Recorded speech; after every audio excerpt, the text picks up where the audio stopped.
Good morning students. चलिए आज हम लेसन 4 का थर्ड पार्ट पढ़ने जा रहे हैं। लेसन का नाम है Vipin Chaudhary lapse of memory, यानी विपिन चौधरी की याददाश्त में कमी। कहानी का वाक्य शुरुआत यहाँ से होती है कि विपिन चौधरी अपने बुक शॉप पे जा रहे होते हैं और उनको रास्ते में कौन मिलता है, परिमल घोष मिलते हैं।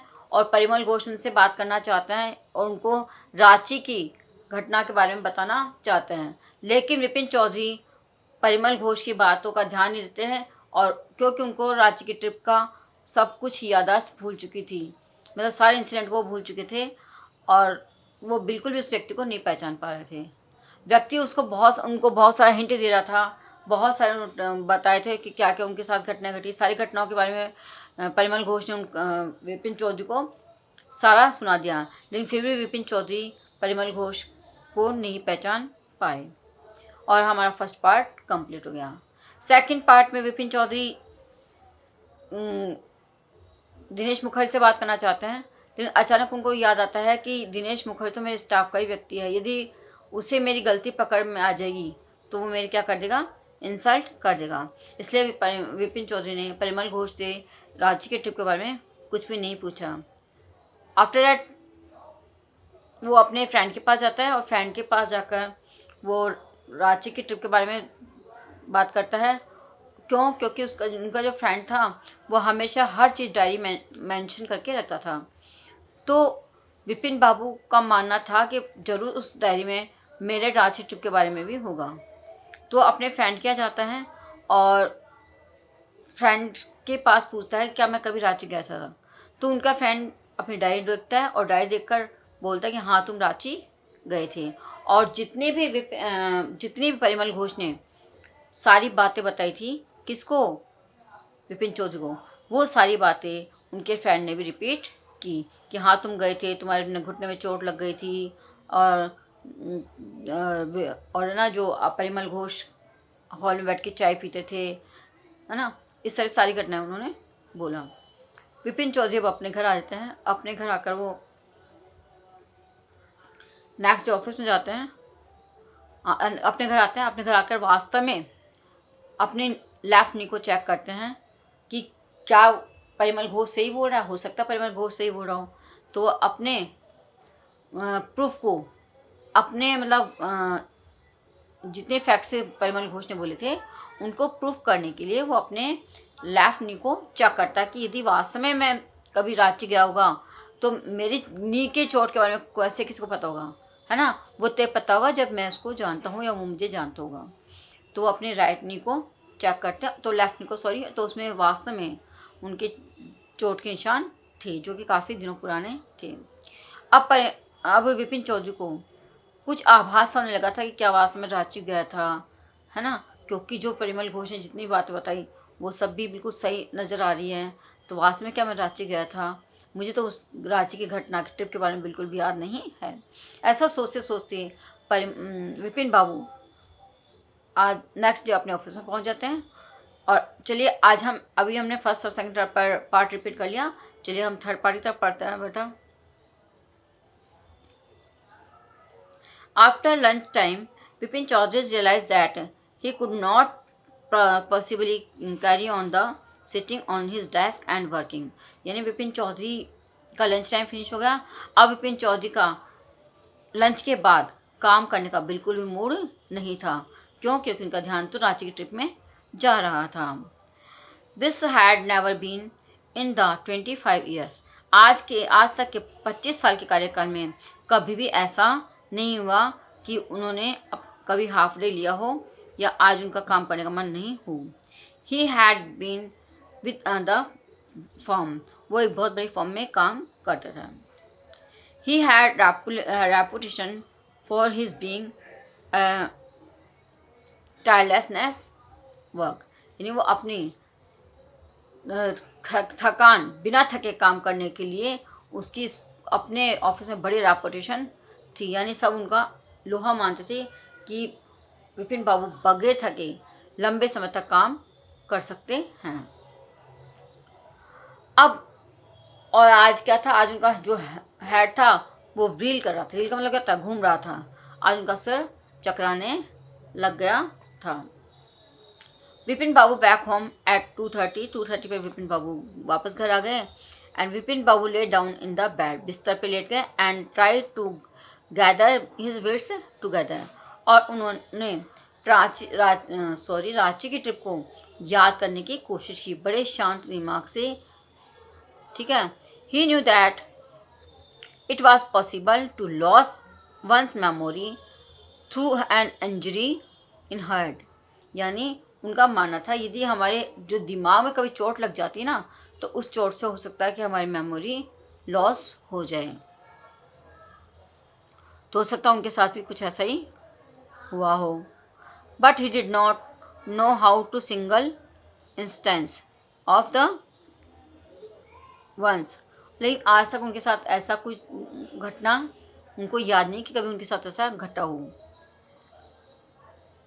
Some remember everything except one particular incident. उनको सब कुछ घटनाएं याद थी, सब कुछ, केवल एक रांची की ट्रिप को भूलकर बाकी सारी घटनाएं उनको याद रहती थी।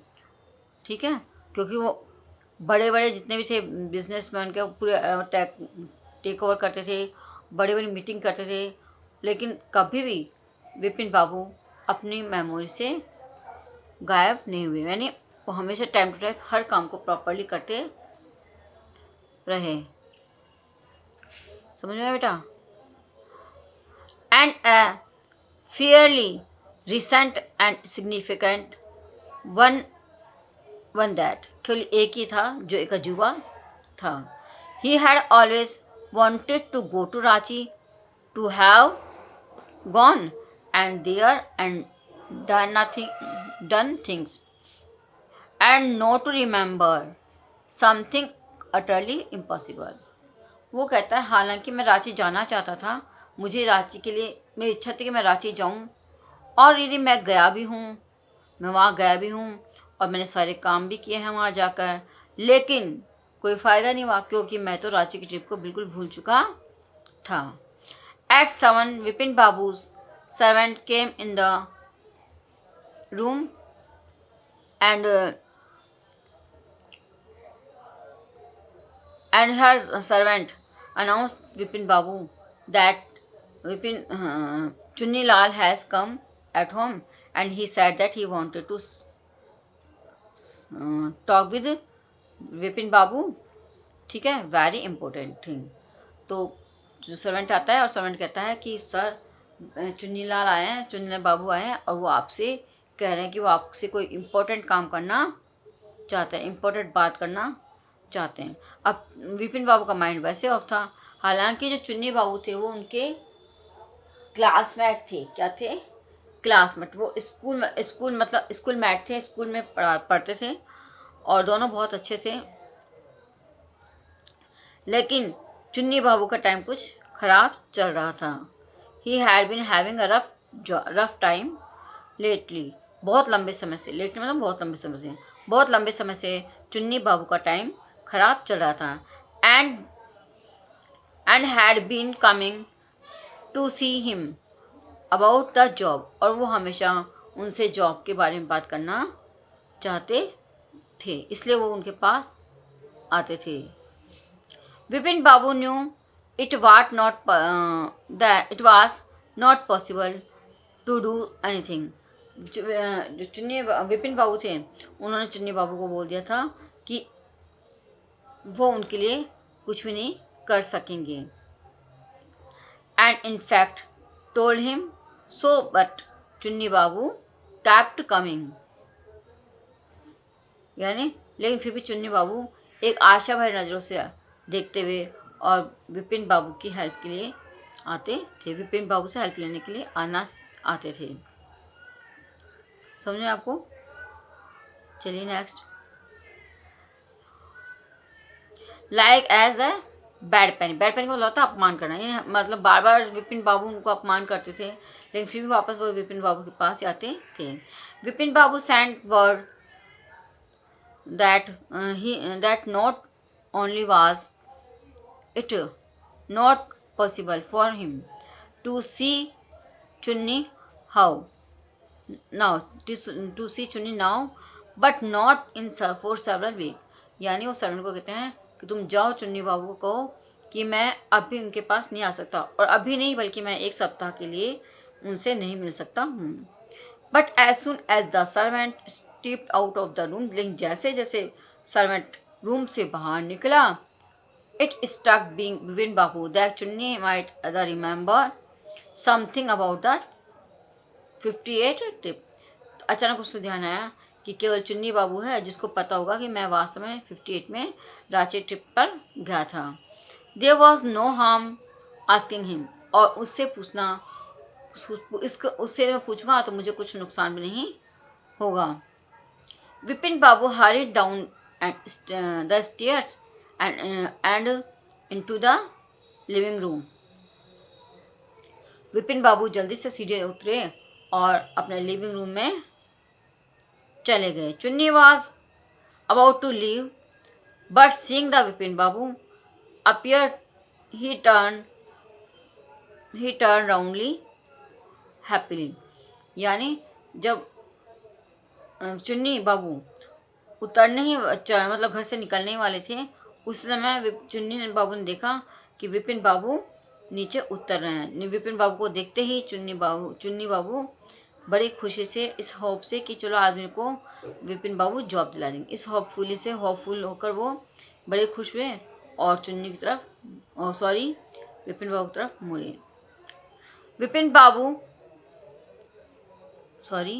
Vipin Babu did not beat about the bush. Vipin Babu ने उसकी तरफ कुछ ज़्यादा बुश नहीं किया, मतलब कभी उसकी तरफ ध्यान नहीं दिया। लेकिन फिर क्या बोलते हैं, विपिन बाबू बोलते हैं, Chunni I want to ask you something. Chunni मैं तुमसे कुछ पूछना चाहता हूँ। You have a good memory, तुम्हारी मेमोरी बहुत अच्छी है, and you have been seeing my off and no for long time. कहता है चुन्नी तुम्हारी मेमोरी बहुत अच्छी है, ठीक है ना, और तुम मुझे बहुत लंबे समय से जानते भी हो, है ना, ऑन द लॉन्ग टाइम हो गए। Just now through your mind back. बता चलो तुम कुछ पुरानी बातें दिमाग में लाओ, एंड टेल मी, और मुझे बताओ, did I go to Ranchi, क्या मैं रांची गया था? कब गया था? 58 में। चुन्नी सैड 58, और इट मस्ट हैव बीन 58, 59। वो कहता है 58, हो सकता है 58 या 59 की बात हो।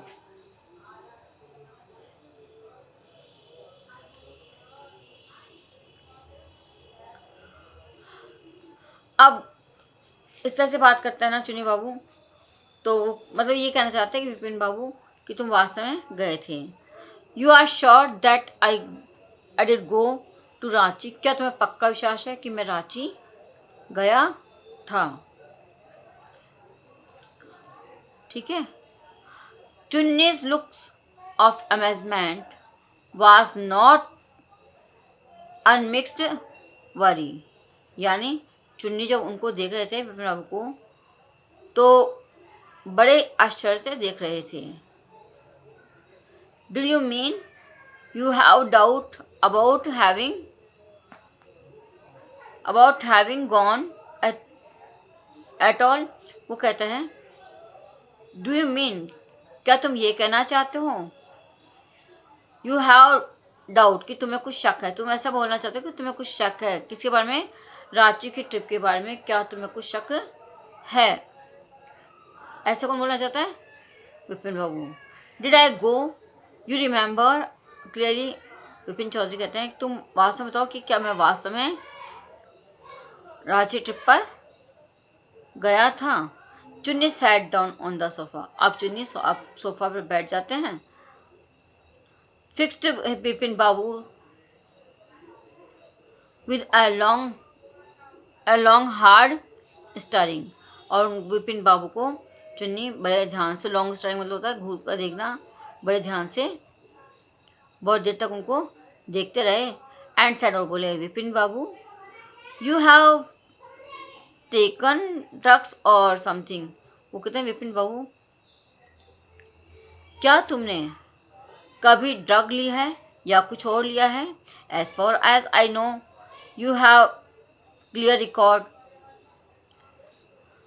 Where such things. मुझे पता है कि तुम्हारा एक बहुत अच्छा क्लियर रिकॉर्ड बना हुआ है ऐसी चीज़ों से को अवॉइड करने के लिए। आई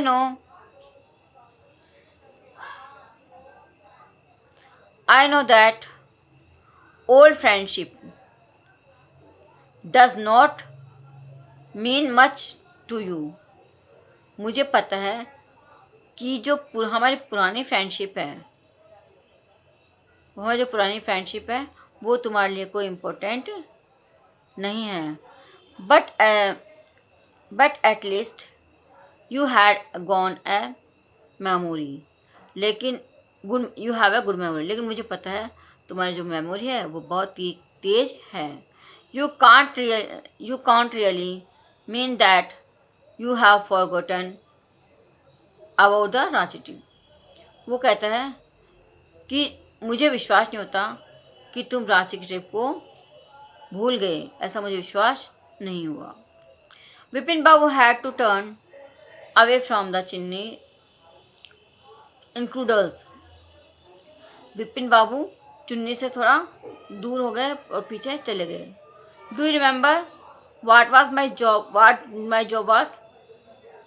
अब चुन्नी बाबू विपिन बाबू का टेस्ट लेने के लिए बोलते हैं कि तुम्हें पता है कि मेरी जॉब क्या थी।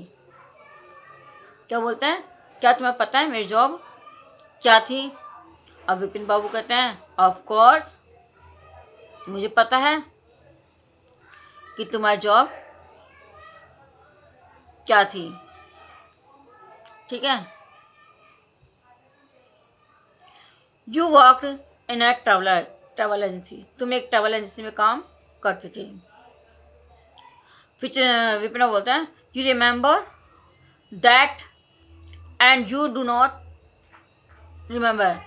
तुम्हें याद है नहीं याद है that I was fixed up your railway booking. कि पता है मैंने तुम्हारा रेलवे टिकट बुक करवाया था। कहाँ के लिए? फॉर रांची के लिए। तुम्हें पता है मैंने तुम्हारा रांची के लिए टिकट बुक करवाया था। ठीक है। And I went to station to see you off. और मैं तुम्हें स्टेशन तक छोड़ने भी गया था। One of the fan was not working. एक जो फैन था वो प्रॉपर तरीके से काम नहीं कर रहा था। I go to electrician to fix it. और मैं उस फैन को फिक्स करने के लिए एक इलेक्ट्रिशियन के पास गया था। Have you forgotten everything. अब विपिन बाबू खुद ही बोलते हैं क्या तुम ये सब चीज़ें भूल चुके हो Chunni Babu. Whatever is the matter with you. तुम्हें क्या हुआ। You don't look well. ठीक है। और वो कहते हैं कि तुम्हारी तबीयत मुझे सही नज़र नहीं आ रही है।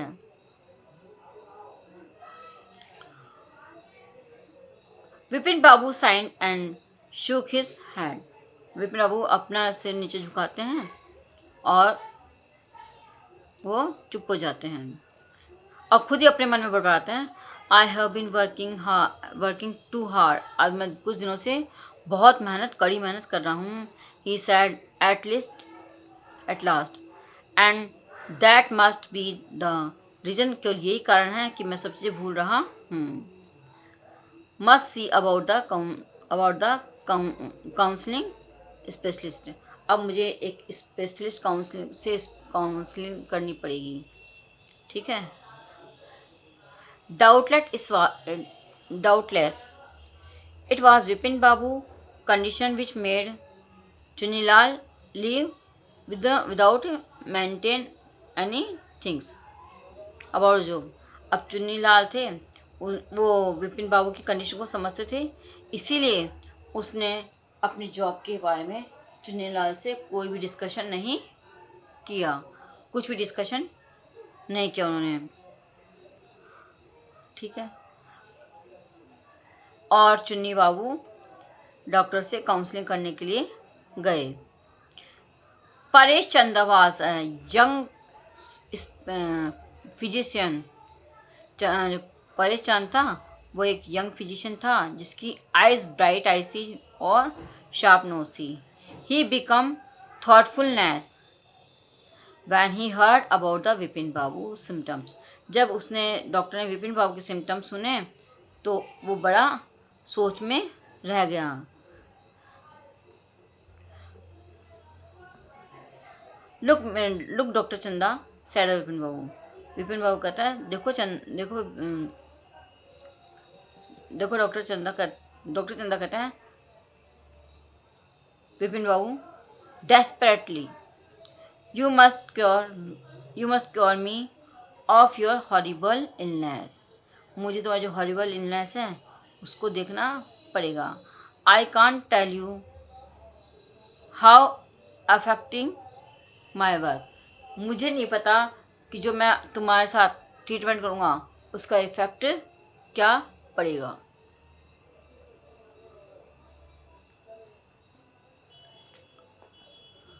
डॉक्टर चंदा शुक हिज हैंड। डॉक्टर चंदा अपना सिर नीचे करते हैं। And you know mister Chaudhary, क्या तुम जानते हो? I have never had to deal with a such case. कि मैंने जैसे तुम्हारा केस है ना, ऐसा केस मैंने कभी भी डील नहीं किया है। ठीक है, जैसा केस तुम्हारा वैसे मैंने कभी डील नहीं किया। This is the quite outside my field. यह मेरी फील्ड के बाहर का काम है जिसमें मुझे एक्सपीरियंस नहीं है। But I have one suggestion, लेकिन मैं तुम्हें एक सुझाव जरूर दूंगा। I do not know if it will work और नॉट। मुझे नहीं पता कि जो सुझाव है वो तुम्हारे पर काम करेगा या नहीं करेगा। But it worth try. लेकिन मैं ट्राई के हम लोग एक कोशिश कर सकते हैं। It can do no harm. इससे तुम्हें कुछ नुकसान तो नहीं पहुंचेगा, चाहे फ़ायदा नहीं होगा लेकिन इससे कुछ नुकसान नहीं पहुंचने वाला है। Vipin Babu lean forward. विपिन बाबू नीचे की तरफ सिर झुकाकर देख रहे थे। और as far as I can make out said mister Chanda and I think you are of same opinions. जैसा मैं चाहता हूँ हो सकता तुम्हारे भी ऐसे विचार हों। The entire of the Ranchi, मतलब वो रांची के बारे में बोलते हैं कि तुम एक बार रांची की ट्रिप करो और तुम पूरी जगह घूमो। But due to some unknown reason the entire episode has slipped out of your mind. जब तुम घूमोगे तो पूरा जितना भी तुम्हारी याददाश्त थी वो सारी वापस आ जाएंगी। सारी याददाश्त क्या हो जाएगी बेटा? वापस आ जाएंगी। इस तरह का डॉक्टर चंदा बोलते हैं। तो आपको रांची ही जाना चाहिए और उस आराम से घूमकर आना चाहिए। अब जो विपिन बाबू थे उन्होंने क्या कर लिया कि नेक्स्ट मॉर्निंग वो अपनी रांची के लिए जाना चाहते थे और उन्होंने ब्रेकफास्ट किया और अपने जो ऑफिसर को कॉल किया कि वो अभी कहीं जा रहे हैं तो नहीं आएंगे। और उन्होंने जो भी पेंडिंग काम था वो दूसरे लोगों को बता दिया और उसी इवनिंग को, उसी शाम को वो रांची की ट्रिप पर चले गए। ये बेटा 3rd पार्ट कंप्लीट हो गया। 4th पार्ट हम नेक्स्ट वीडियो में भेजने वाले हैं। आज हम इतना ही करेंगे। ओके बेटा, बाय।